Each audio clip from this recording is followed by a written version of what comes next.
Bueno, hoy es 20 de mayo y por fin entra en vigor el nuevo reglamento de extranjería y tenemos hasta ahora dos instrucciones, pero tenemos unas instrucciones que han matizado muchísimo los criterios de interpretación que se tendrán que aplicar para todos los casos que se presenten a nivel nacional en esta materia. Y ya es un hecho, tenemos instrucciones, tenemos nuevo reglamento y además me voy a referir al nuevo Estatuto de Familiares de Ciudadanos Españoles. En lo que insiste esta instrucción es que se pretende un régimen propio, diferente al que se establece por el Real Decreto 240 del 2007. Todos conocemos que antes estaban tramitando por régimen comunitario con el Real Decreto la tarjeta de familiar comunitario y eso era lo que se estaba realizando para los familiares de ciudadanos españoles.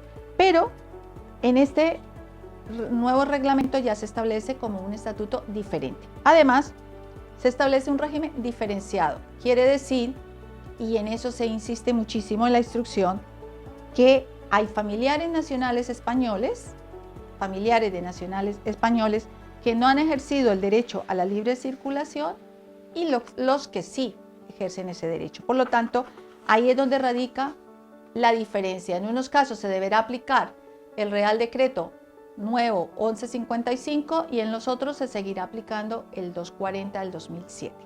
Bueno, por lo tanto, no hay dudas que las personas extranjeras nacionales de algunos Estados miembros de la Unión Europea o del Espacio Económico Europeo o de Suiza, que sean familiares de nacionales españoles, podrán seguir por vía del Real Decreto 240 del 2007.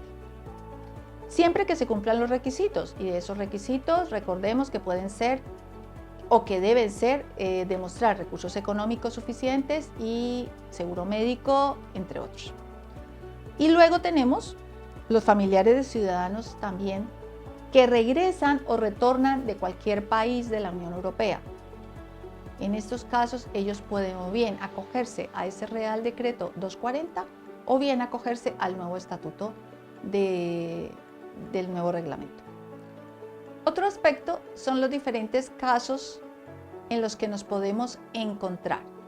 Cuando entra en vigor una norma hay un periodo como de transitoriedad y además hay un periodo que tiene que encajar todos los trámites y en estos casos, por ejemplo, pueden suceder que hay nacionales de terceros estados, familiares de españoles, que ya han obtenido, antes de este 20 de mayo, han obtenido un visado como familiar comunitario.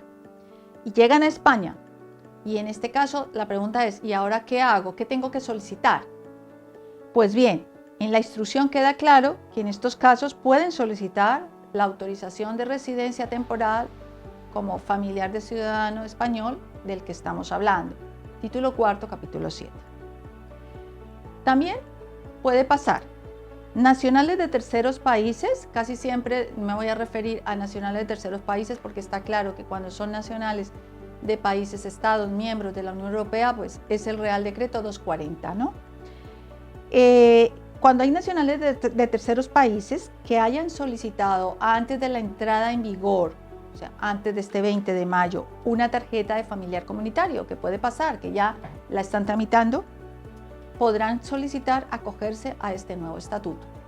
Ese es otro punto importante. Ahora bien, esta instrucción, además de dejar expuesta los diferentes casos que se pueden presentar a partir de que entre en vigor este nuevo reglamento, los diferentes casos que se pueden encontrar, también establece algunos aspectos muy importantes que quiero resaltar y es conforme a esa disposición transitoria cuarta que establecía una transitoriedad para solicitar en el caso de hijos y padres que tienen que ser en país de origen, pues la disposición transitoria cuarta daba un plazo, si recordamos, daba un plazo hasta el 20 de noviembre para poder solicitarlo desde aquí.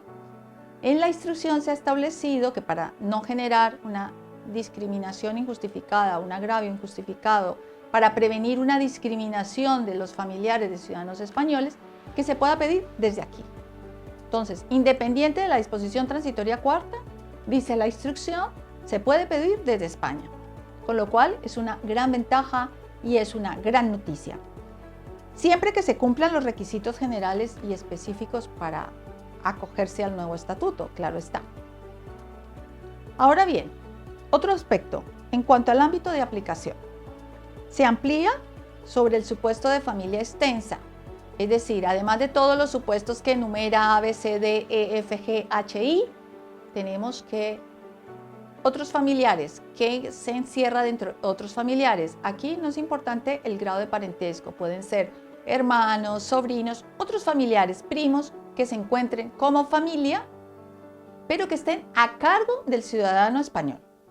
Y aquí lo importante no es, como ya lo he dicho, el grado de parentesco, sino demostrar que ese ciudadano español tiene recursos económicos suficientes y que está a cargo, que convive y está a cargo de ese familiar. Por lo tanto, en esos casos se puede solicitar acogiéndose al nuevo reglamento, al 1155, vía estatuto específico que estamos comentando, ¿vale?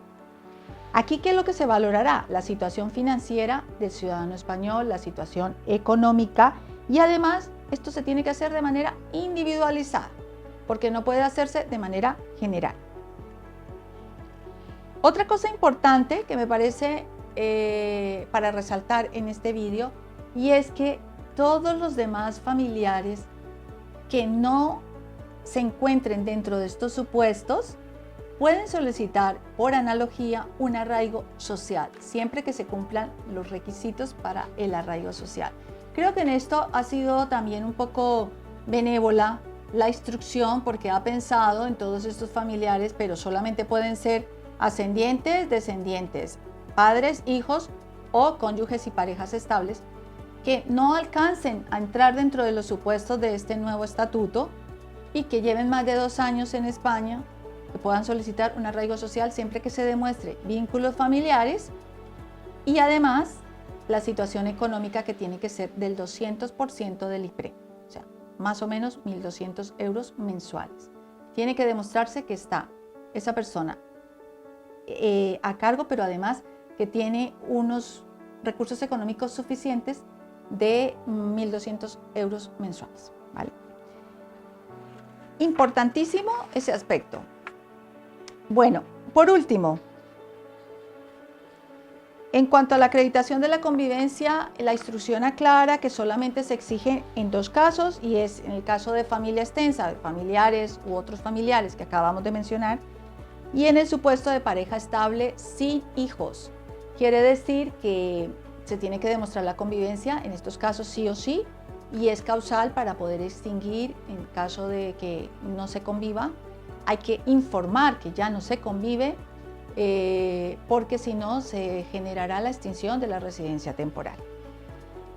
Y ya para finalizar, tenemos que la autorización de residencia de larga duración para titulares cuando ya llevan más de 5 años puede darse el caso de solicitantes de arraigo familiar que lleven 5 años. En ese caso se puede solicitar una tarjeta de larga duración. Puede solicitar también la persona que tenga una tarjeta familiar comunitaria de 5 años, como ya lo dijimos, podrá solicitar distintamente también una tarjeta de larga duración o la permanente del Real Decreto 240, ¿vale? Y en el caso de la residencia temporal del 1155, pues también pedir una larga duración. Bueno, son muchos aspectos, son muchos temas, es demasiada casuística, y lo único que nos irá diciendo la realidad es poco a poco cada caso, cuando empiece en marcha ya y cuando tengamos las primeras resoluciones de la Oficina de Extranjería, es cuando ya podamos valorar si realmente este nuevo reglamento es tan positivo como se está mostrando, y además si podemos subsanar y ayudar a tantas personas que han quedado en el camino. Así que les espero hasta una próxima. Soy Norma Constanza Gamboa, letrada del despacho de Abogacía. Hasta la próxima.